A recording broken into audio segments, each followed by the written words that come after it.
Yeah, that image is the computer taking so long to get this video started.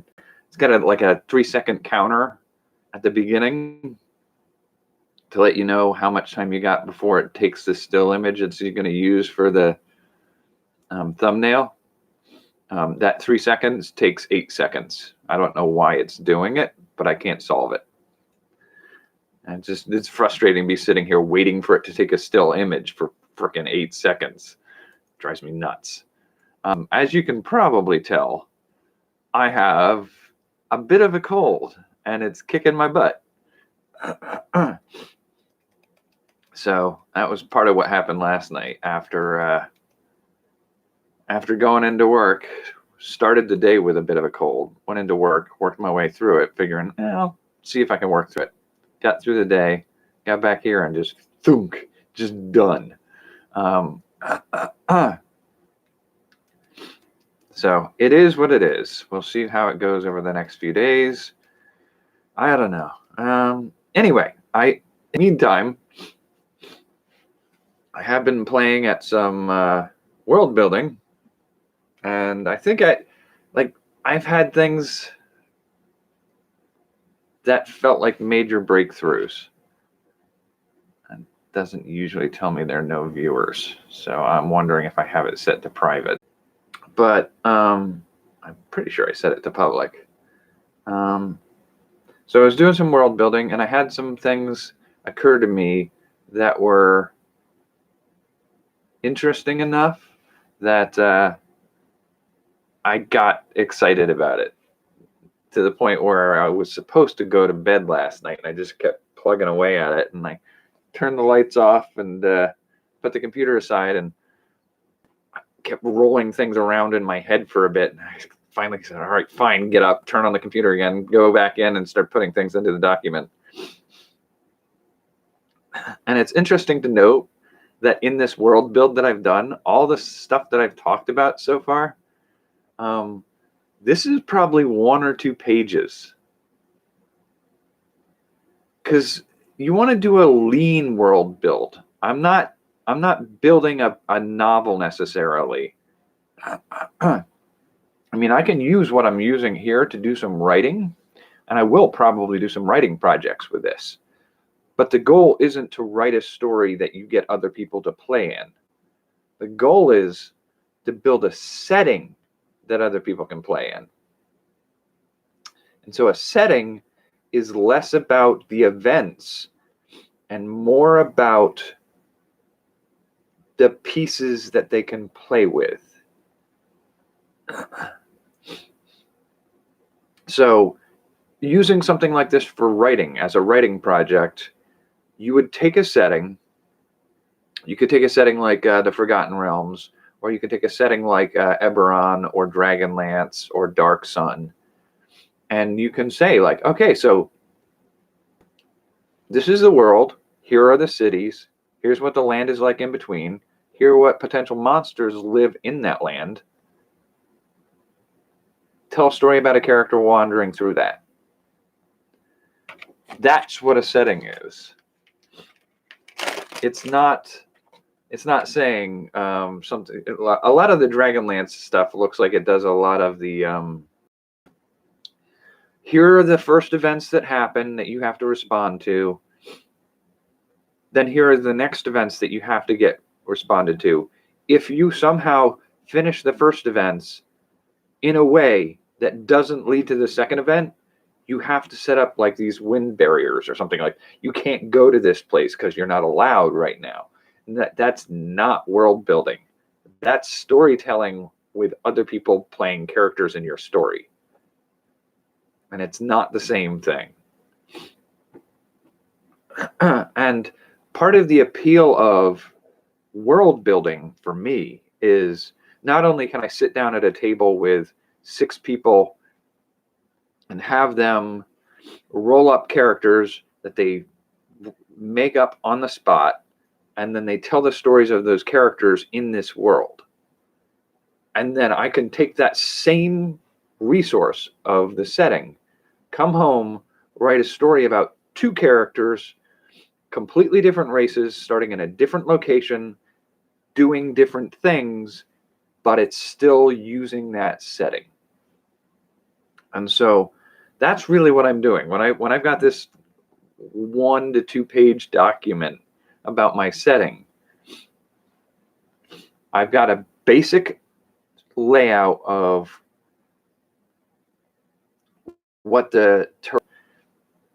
I talked about how you've got the lower plane on which people and events happen, and then you have a city floating above it, and then you have a few other floating cities that are smaller cities and towns. And that was really like, that's the whole structure. You're going to have one flat surface that's much larger than everything else, and then you're going to have smaller cities floating above.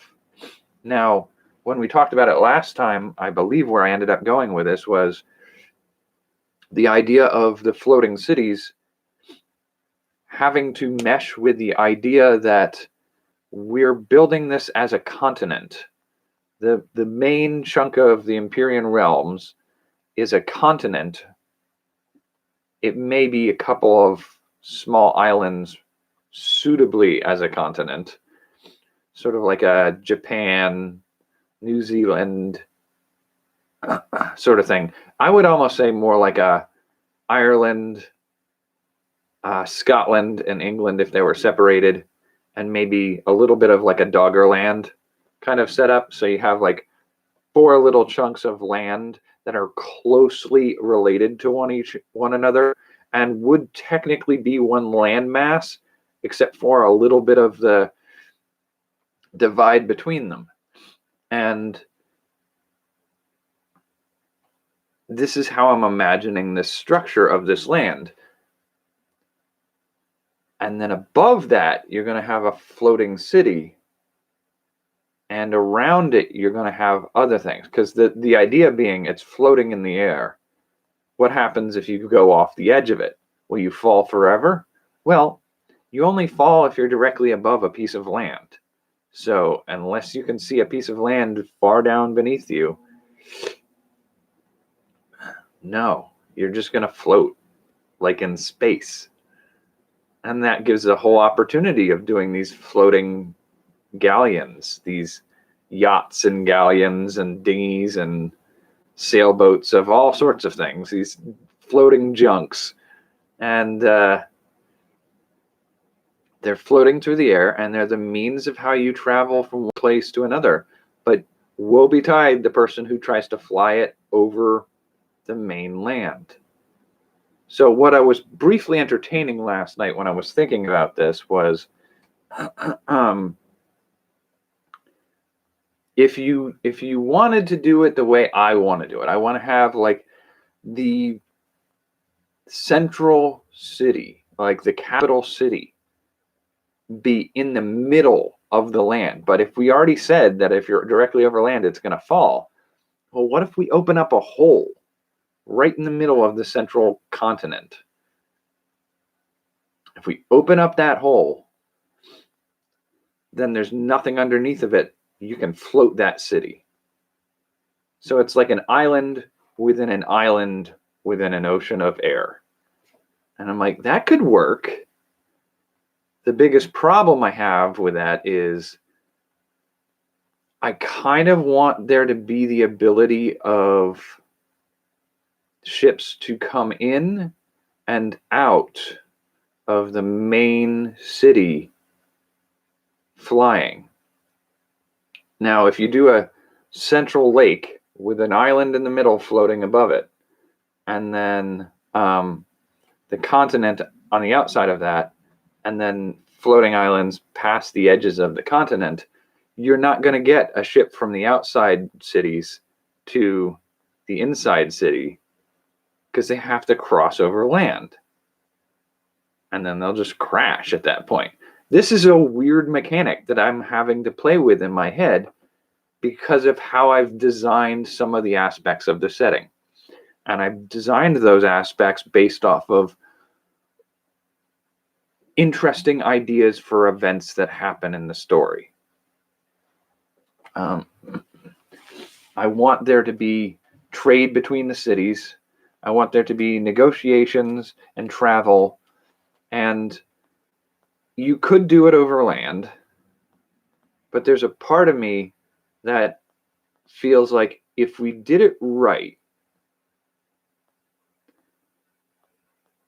we should be able to do a canal carved in towards that central lake. And maybe not have that city directly over the middle. You don't want a giant C-shaped island. You want a much bigger continent with an inlet and a small lake on the edge. And that's their structure right there. So I think that's probably what I'm going to end up doing. It means that traffic only goes into that central city in one direction. There's only one inlet and outlet.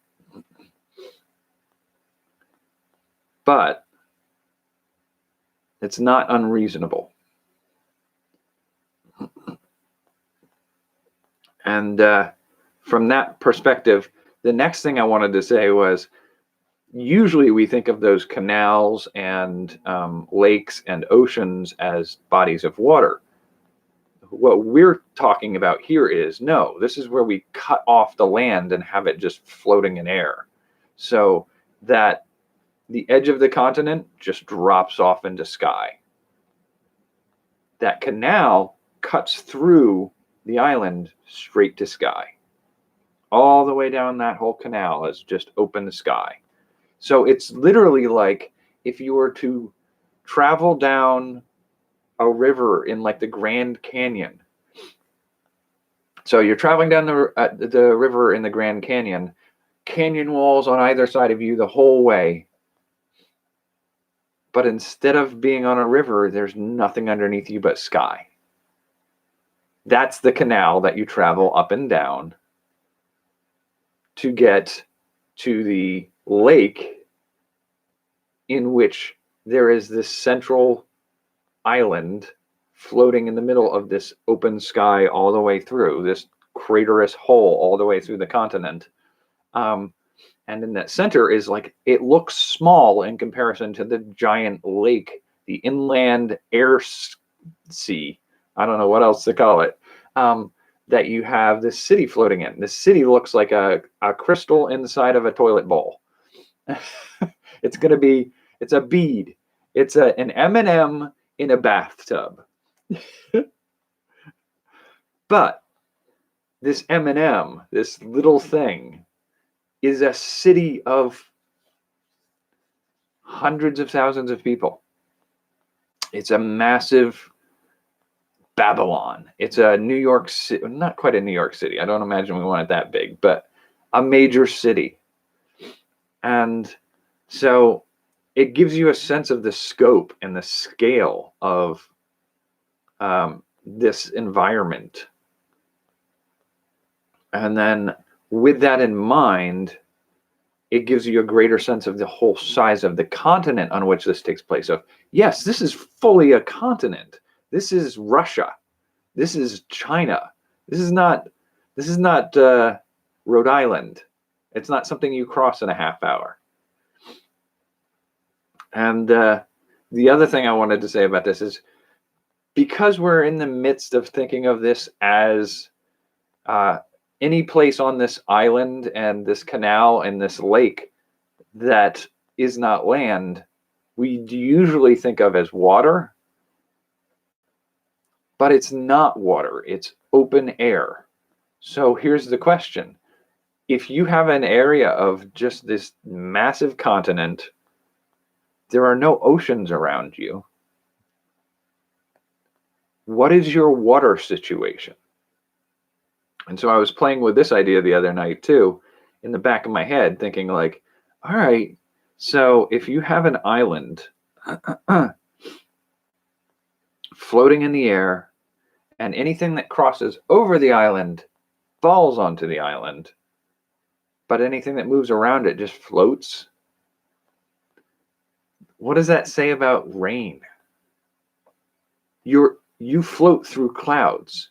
You float through suspended droplets of water. Some of them might form into beads and bubbles of water, but for the most part, it's just drifting around in the air until it passes over the island. Then you have some waterfall, but that waterfall is going to happen largely at the edges and occasionally higher up as something takes longer to fall as it crosses over the top of the island.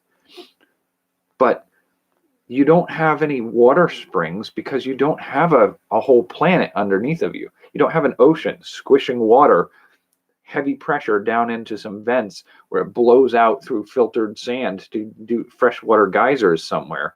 You don't have that because you don't have a whole planet. You have a continent floating in the air. So that's going to necessarily require that this land is going to be very desert-like. It's going to be a hostile environment. And what areas that water that falls on it lands and pools, they're going to form oases. And so you're going to have this sort of like desert landscape with oases and mountain ranges and stuff. And the mountain ranges are going to be, I mean, do we have volcanic activity? Maybe. That depends on what we're going to do with, some of the magical elements of the setting, because you don't have the molten core of the earth underneath everything, because it's not a giant sphere with a molten core. You might have dragons that reside within mountains that melt the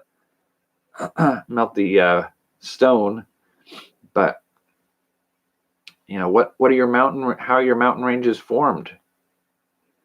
You're going to have to do some magical creation there. And then, so that's really just getting a sense of what this setting looks like helps inform what your characters are going to be going through. And I did a little more tweaking with some of my racial stuff here, where I ended up reworking sections of it. The one I want to really touch on was I finally made the decision at a certain point where I got rid of beastmen and I moved harpies. So we have the gnomoids, which are the dwarves, elves, gnomes, and humans.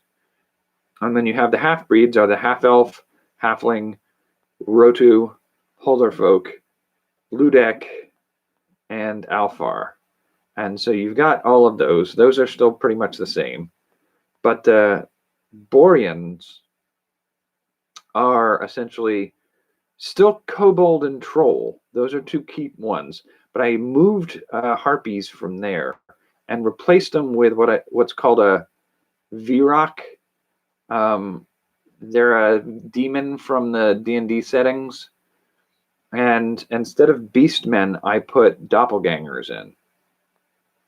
And this allows me to make the half-breeds of the Boreans to be gremlins, which are a cross between the trolls and the kobolds, gargoyles, which are a cross between the kobolds and the Virok, and the Karasu Tengu, based roughly off of the Japanese mythological race, which are raven men, which is where the Kenku character race came from in D&D anyway.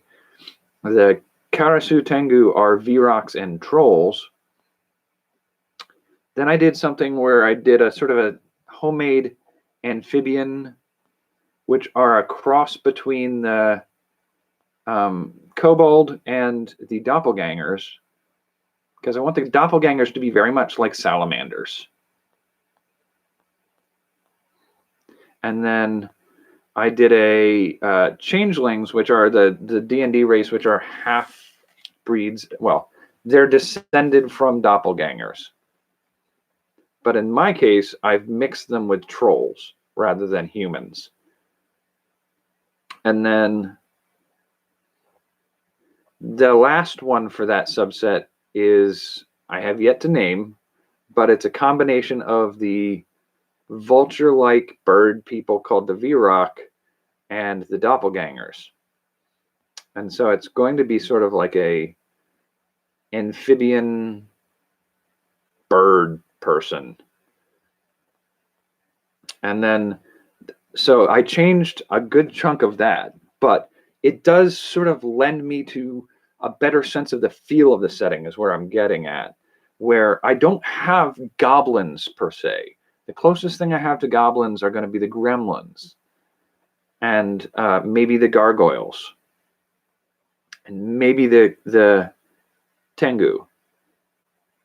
Actually, most of the things along this side will be some variant of goblin or, well, they're goblin-like or they're troll-like. And so that troll kobold combination, they sort of form the end points of the variations that you can get. And that's mythologically appropriate. If you look at kobolds, they're usually a dwarvish race that lives within the mines of certain mountains and whatnot. And the trolls tend to be forest-dwelling pseudo-giants. But past saying that, they're described differently by pretty much everybody who talks about them. So if you look at any setting or you look at any mythology, and you can have goat-headed trolls, and you can have giant trolls, and you can have tiny little troll people, and they're all trolls. They're a massively varied race. And you kind of have something similar for the kobolds are just another form of dwarf, and their dwarfism in the mythologies, they're described in a various number of ways, from dark-skinned to pale-skinned to tall to short. They're just all over the place. They sometimes look like elves, and sometimes they look like gnomes, and sometimes they look like dwarves, and sometimes they look like little monstrous gremlin creatures, and all the spaces in between.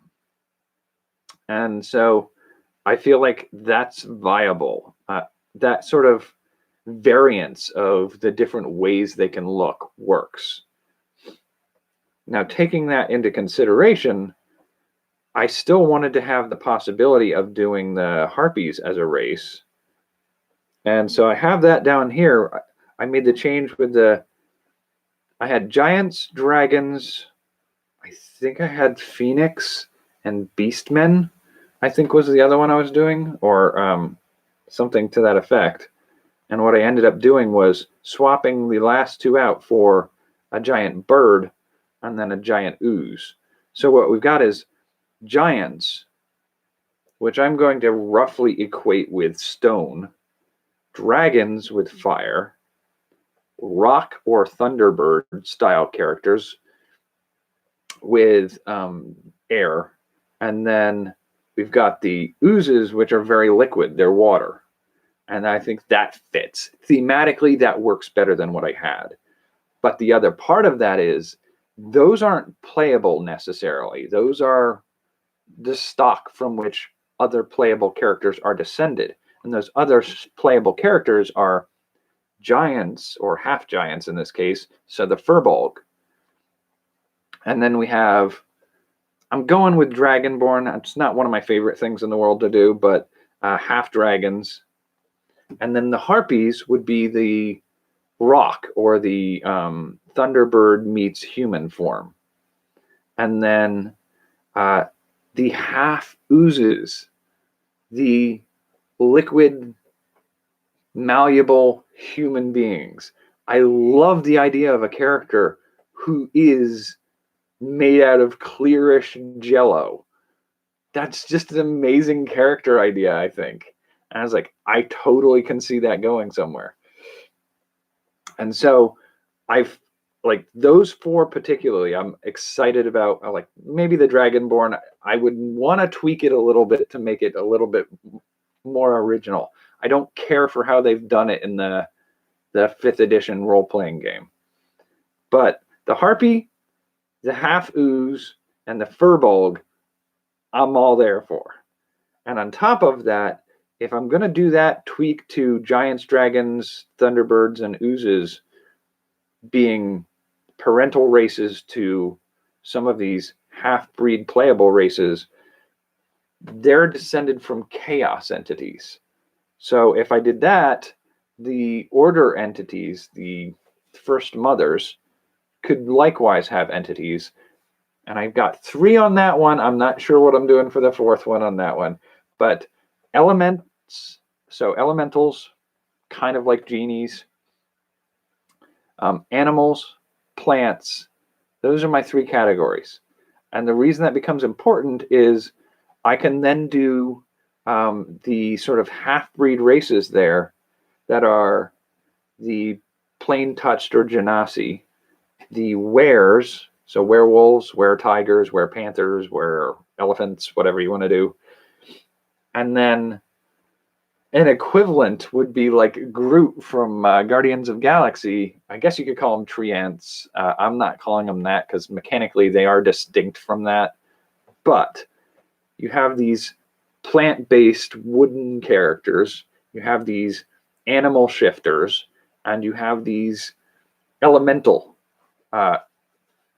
tainted people. I don't know that taint is the right word, but so people who instead of having hair they have fire, or something to that effect. I don't know what the 4th one in that category. If you have any suggestions, I'm open to it. I may post something on Reddit later tonight to just see if anybody has any ideas. So that there got me a fair number of playable racial characters that have backstory to them. They fit the setting. They make it a little bit more clear as to how things fit together. Now, if you're playing a character in this setting, what races can you be? Well, you can be any of the gnomoids and the half-breed gnomoids. So you could, right there, you've already got, what was it, 4, 8, something like 12. And then I kind of want all of the Borean races available. So again, you've got another 12 there. I want 4 of the order race and 4. I've only got 3 right now. But I've got the 4 chaos races, also the half-breeds of each. Not the original races, because those are going to be a little bit harder to do.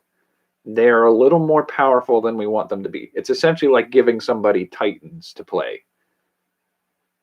Maybe at a high-level campaign if you really want to.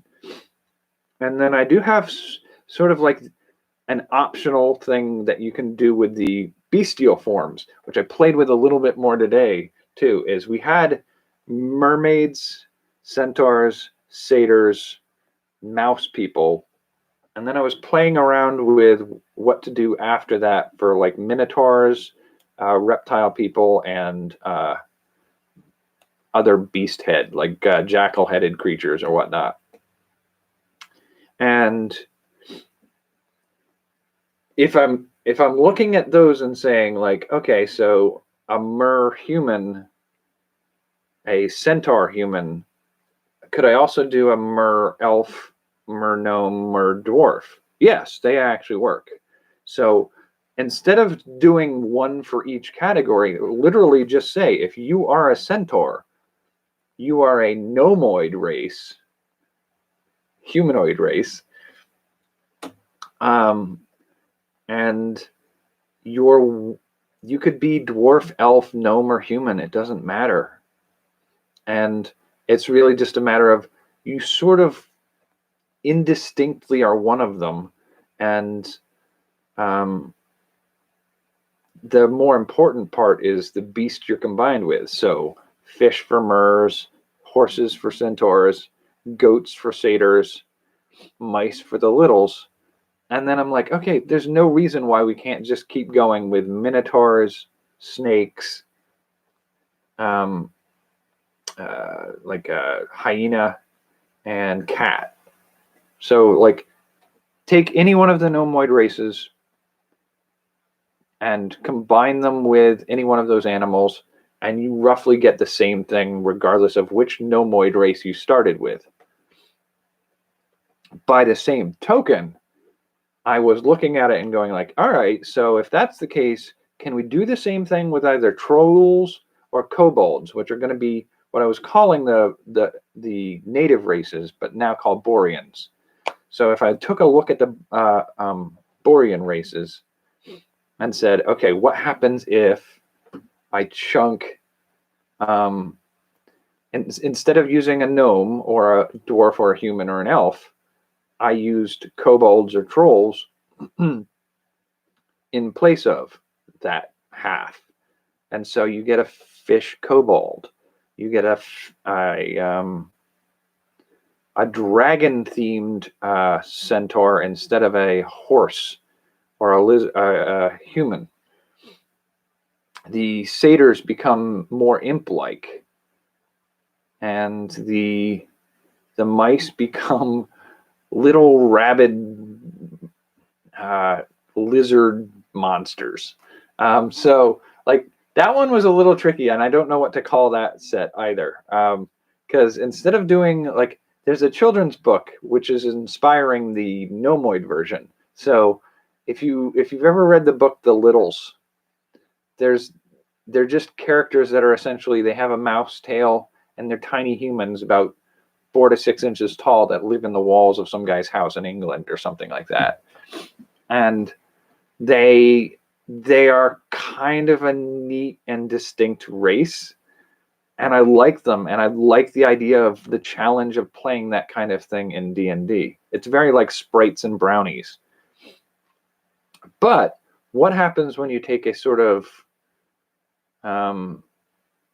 reptilian goblin, the kobold, and cross it with that, or cross it with mice or some equivalent of that? And I'm like, that's sort of like little, like it's like crossing an alligator with a kangaroo mouse. It's kind of terrifying. I think there's something like that in Jurassic Park, the original movie, those tiny little dinosaurs they saw running by. Imagine those with just hundreds of tiny little sharp teeth. They're like, that's what they are. They're like piranha on legs. That's what that is. So I just called them tiny horrors at that point. But anyway, moving past that point, a minotaur done with reptilian features is just very more demonic. The serpent themed one, that's literally just taking a top half of a kobold and the bottom half of a snake, and it works. That's fine. Swapping out the gnoll, which is a hyena. That one's a little trickier, but not impossible. And then cat people. That one was a little tricky too, but you ever see those hairless cats, the Sphinx cats? Now just replace its skin with reptilian skin. Welcome to the nightmare. Yeah, and make it bipedal. Make it like a human being. It's like, oh, get like a werewolf or a werecat or something like that. Yeah, it's yeah, it all works. So those half breeds of the beast and the kobold, they all check out. And then that leaves me with just the shaped races, and that one's actually been diminished because I moved changeling into a different category. The shaped beings at this point are just the Scathari, the Umberhulks, the giant beetles, anthropomorphic beetles, I should say. And that, I feel like there should be at least one or two more, maybe. But I mean, I also have the possibility of just saying the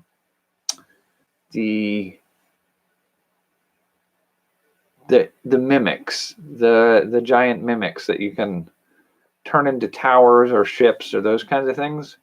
I guess we can call those shaped beings too. So that's sort of what we're doing there. But with all that in mind, it did occur to me as I was going through a lot of this stuff that that's a lot of playable races. And it's a lot of choice to make. And it's a lot more than you usually see in any given setting laid out. So I feel like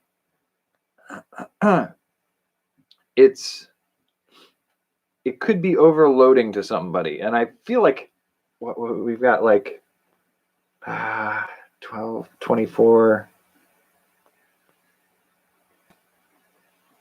36 potentially different races, maybe even 40. So if you're going to have 40 different races that you can play, you could pretty much just make a deck of cards with each one being a different race that you could choose with the details on them about what they are and how to figure out what the consequences of choosing that race are. And then have a set of stat blocks that players can pick up. And the way I want to make this game play out is when you start out, everybody starts with the same stat block. It's tens the whole way. Or maybe nines the whole way. And depending on which race you pick, it's going to give you bonuses and a flaw that you can then change those numbers so that each one of you is slightly different depending on which ones you've chose.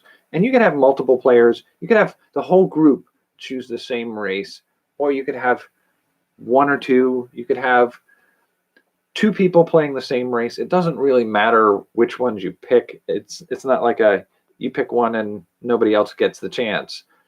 It's just more along the lines of, okay, when we figured all of that out, how does this work mechanically? So most of these are going to be simple stat block changes.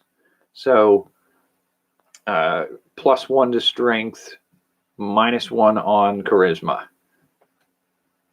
Something to that effect. There's probably going to be some overlap between some of them. And that would seem to be like enough, but the important thing to remember is I've separated them into categories for a reason. If you want to play a kobold, you have to realize you're a savage monster race as far as everybody in the setting's concerned. You're going to live on the main continent, not in any of the cities.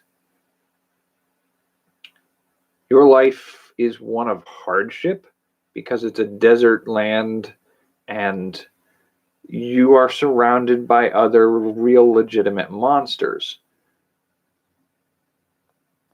Whereas living in a city, you're floating above it all. So many of the Borean races and subsequent amounts of them are going to feel that consequence. Now, the Gnomoids, they're pretty much going to be in city or town dwellers. And they're going to have to go out hunting into the wilds and mining in the wilds because they're not going to mine their floating cities. But that's the main two blocks. When you move into the chaos and order-based races, the half giants, the furbolgs, the harpies, the half oozes, the were creatures, the tree ants, and the plane touched or the genasi. These are all a little more uncertain because they're not they're not the barbarian tribes living on the main continent, but they're also not nomoids. They're really not kind of like, yeah, we're friends. These may be the tribes you can trade with, or the travelers. Like I can see the Genasi, maybe even the wares, like the werewolves and werebeasts. Now, those ones you can maybe chunk aside and treat them similarly to your Boreans. But I can see the Genasi in particular being sort of like the Roma, the gypsies. Pardon my French. I know it's not always an accepted term, but not everybody knows the alternatives. So I could see them being a traveling species, a nomadic species. They're sort of a species on their own. And then wares might be packs or traveling packs. The tree ants, they're going to be likely around oases. But the chaos children, so like the furbolgs, I can almost see like them being a quasi-civilized species. Same with dragonborn, harpies maybe even. And half oozes, yeah, I can see them being participants in cities.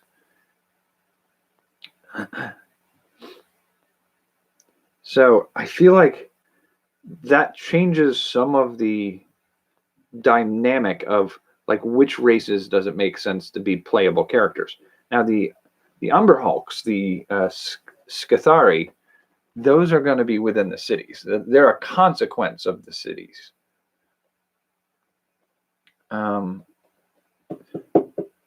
So that really gives us a sense of who the playable characters are, who the playable races are.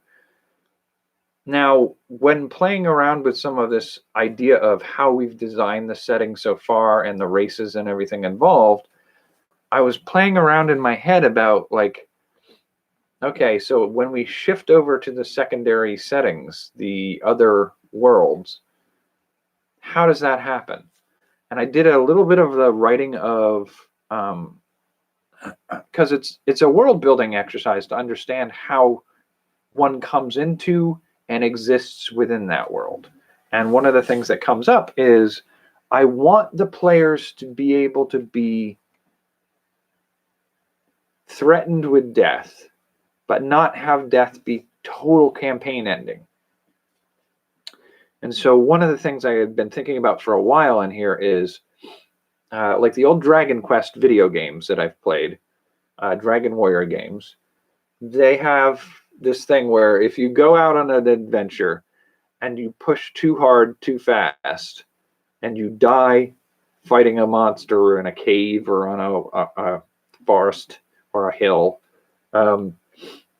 you die, and then you wake up back in the castle. They're saying like they revived you, it cost half your gold, now go back out and try again. Like it's a very video game kind of thing. And there's a part of me is like, that's not a bad way to start out. Like knowing that you could die, but knowing that there's a way to recuperate from that loss. And as I've built this setting, I've been talking about how it's sort of like the divine realm. If you live in another world, you die and you pass into this realm, you're sort of your ghost, a combination of your soul and your spirit without a body. And I got to thinking, like, I don't know how well that works for transitioning into the divine realm, the Empyrean realm, but it does make it possible that if you have a party of, say, 4 players, and you're out adventuring, and one of your players dies, it's a dangerous world. That happens. What makes you a person in the Empyrean realm is a body, a soul, and a spirit. Now, your body is going to house a divine spark because it's the Empyrean realm. So if you die in the Empyrean realm and you lose your spark, you become untethered from the Imperial realm and you're shunted off into some other world. You're born into another world, reincarnated, essentially. If you die in another world, you can be reincarnated in the Empyrean realm as a native of that realm. So that makes some sense. So if you're a player character and you're adventuring and you die, I want there to be a mechanism by which you have the option of not being reincarnated somewhere else. And so the way I want that to work is, as long as your body is intact, you can stay tethered to it. If your body is ruined, or the spark that holds you there as a divine entity is ruined, then you may be able to make a deal with another living party member to tether yourself to that party member. And this makes it possible for a party of 4 players to get into an adventure and have 3 of those players die on that adventure in a way that you can't recover their bodies. You can't fix their bodies and get their ghosts into their bodies and reanimate them. You can't bring them back to life that way. So if that happens, if instead of tethering to their own bodies again, they make a bargain to be tethered to the other player character, the one remaining character, they can sort of be like familiars or homunculi or animal companion kind of things. But I want you to still be a ghost. And part of being a ghost is you cannot touch things. You are an incorporeal being. You are a wisp of smoke in the shape of your former self. You can see, you can hear, you can talk, you can remember, you can even learn and understand things going on in front of you. But you are a ghost. You do not grow. You don't level up. You don't, until they can get you back to civilization where a healer can find a way to put you back into some kind of body. And it's usually going to be a gnome shaper. They're going to find some animal or some other creature's body that they can shape into a functional body for you, jam you back in there and bind you back into that body with another divine spark. That's a way to bring you back. You're not going to be the same as you were before that happened. So it's definitely, there's a consequence to dying, but it's not necessarily the end of the adventure. But here's the thing. It's also important that at a certain point, the whole party can be tethered to each other, and the last member of the party also dies. That's when we shift out of the Empyrean realm to one of the sub-realms. So when you get a total party kill, that's when you shift over to another world. And having that be an option for shifting out of the Empyrean realm to another realm, that actually answers one of the questions I've been working at for a while. Now the remaining question is, well, there are a couple of remaining questions, and I will answer one of them. How do you move from the realm of Ort, the Sentinels setting, to the Serpent's Children on Syrah? How do you shift from one of those to the other? Haven't quite cracked that one yet, but I will keep playing with it. But the other question is there a way from each of these worlds back into the Empyrean realm? And as I was playing with it last night, I sort of hatched on the idea of the Empyrean realm's foundation is in the idea of the chaos beings appearing and sundering the endless void and tearing it sort of in half into chaos and order. And the conflict between two of those things now filling the universe with floating islands and the life forms all around. They're the source of magic. They're the source of those divine sparks. They're the source of life. And that's just sort of like, they're the core of it all. That conflict is happening. When a first mother is fighting a chaos entity, the clawing and the biting and the slashing and the stabbing and the hacking and the whatever, all the pieces that come off in that fight, they're going to be little pieces of blood or tissue or what have you with a divine spark in them. Those are where the first races came from. Those are going to be your Borean races, your kobolds, your trolls, your Viruks, the doppelgangers. Those are going to be coming from that. And breeding between those groups gets you the gremlins, the gargoyles, the tengu, the salamander people, the changelings. I mean, it just gets you all of that. And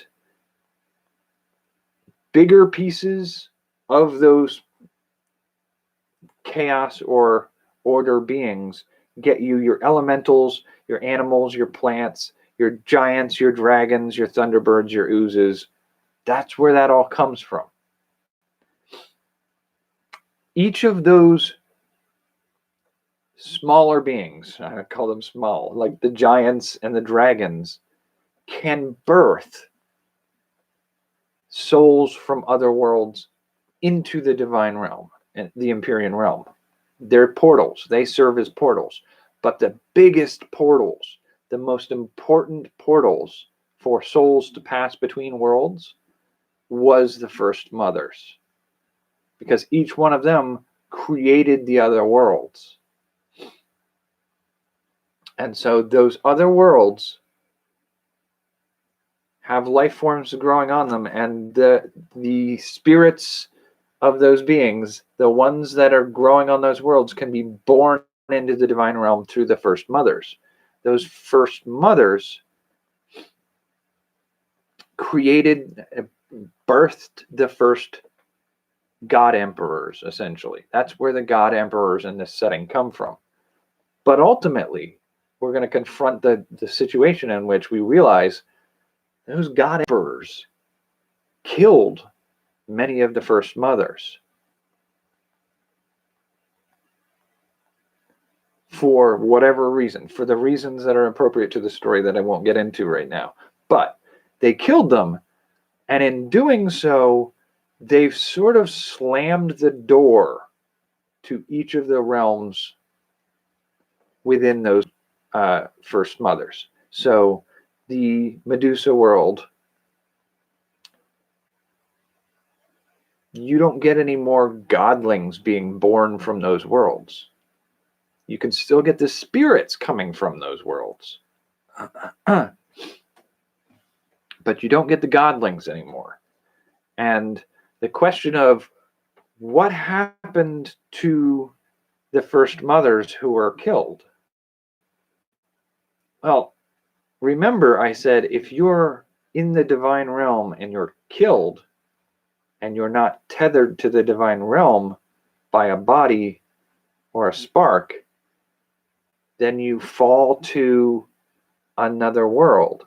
Well, if each of these first mothers are the world, you have the possibility that when you land in the Medusa realm, when you land in the superhero realm, that somewhere on that world is the embodiment of the first mother born again onto that world. So you have to track that one down and find a way to bring her back to the Empyrean realm to reopen that portal. And so now we sort of have the option of how do you get from the Empyrean realm to the sub-realms, and how can you get from a sub-realm back to an Empyrean realm. And there are a couple different ways you can do that. When you have the ability to travel physically from the superhero realm, Ort, the world of Ort, when you can travel from Ort to the Empyrean realm physically, that's usually by passing through the first mother. But you could also pass through as a spirit or a ghost and be sort of reincarnated in the Empyrean realm. And there's a potential other way to do this. There are 3 ways you could potentially pass into the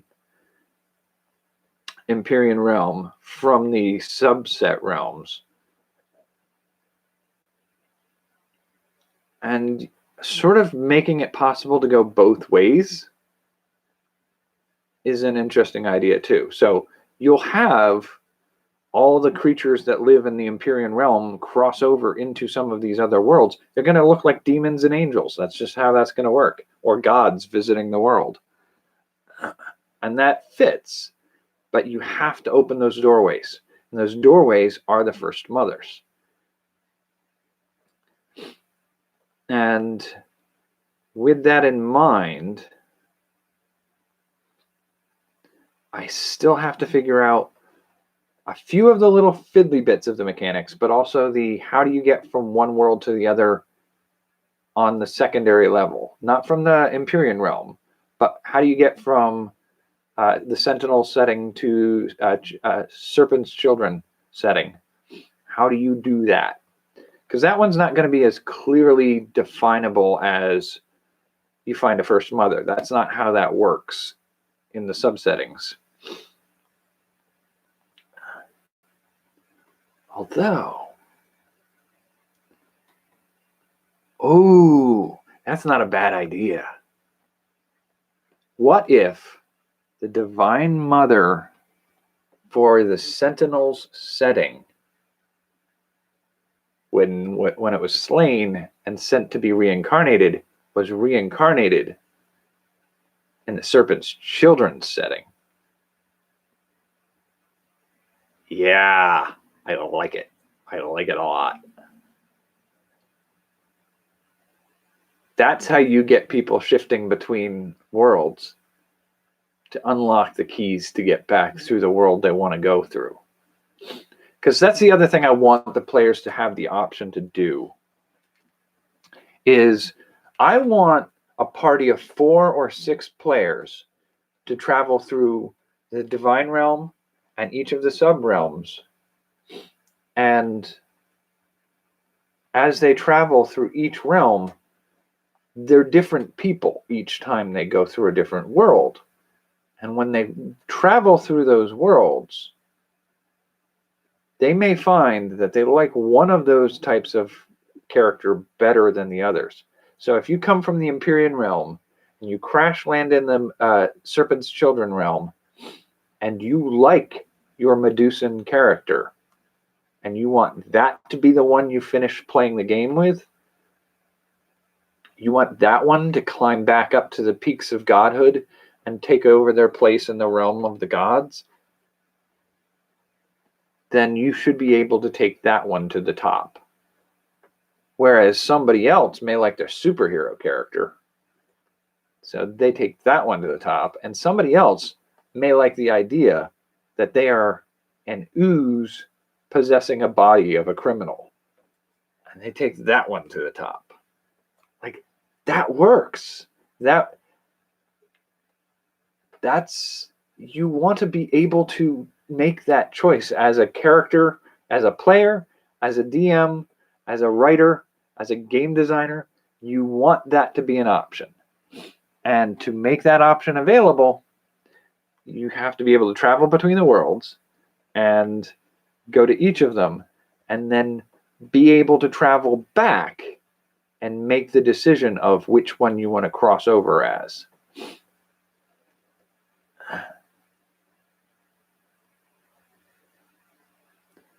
Ooh, but could you cross back?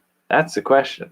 So if you had Empyrean First Mother of Sentinel setting in the Medusa setting, if you drop down into the Medusa setting and you want to be a Sentinel, but you go over to the Medusa setting through the First Mother in the Medusa setting to the Sentinel setting, there is no back portal. It's sort of like a one-way street. But the Sentinel setting may have the Zombie Apocalypse setting mother, and the Zombie Apocalypse mother setting may have the Sentinel setting. So you may have to circle all the way around to get there. Okay, it works. We could make it work. And we're at an hour. I should probably get some dinner and get ready. I don't know that I'm up for working tomorrow, but I'm probably going to give it a try anyway. So I will try to be back on here tomorrow night with some more.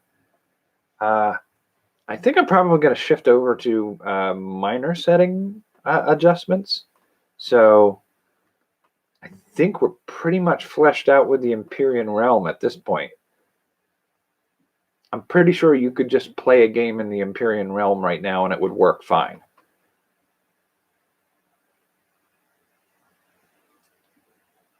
Oh, I still have to make a few adjustments, don't I? Yeah. I got that one. Yeah. Wow, I think I got everything done on the homework from last time. I think I just need to do a little more detail on the history of the world and the individual abilities every character starts out with. Because I did that for all the sub-settings, but I didn't do it for the Empyrean setting. So abilities, detail a little bit more of the mimics, I think, and histories is part of that. And then travel between worlds.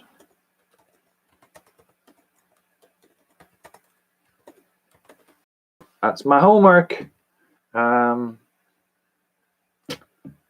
And then after that, it's really going to be just down to setting some adventure hooks. Maybe doing some maps, which I would love to do. I'd love to sit down and just do some mapping. And then all of that getting done would essentially mean, I think that's everything.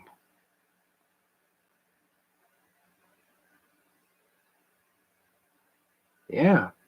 We're going to get much more into the story details, I guess, coming forward from here. All righty. I'm going to call it here tonight.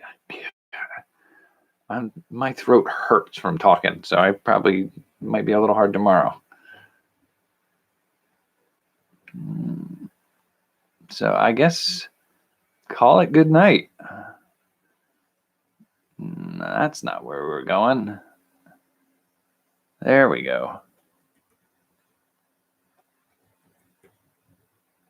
It's a lot going on here. I'm not sure if any of this is really up your alley or not, but I'm having fun designing the setting. I will catch you tomorrow.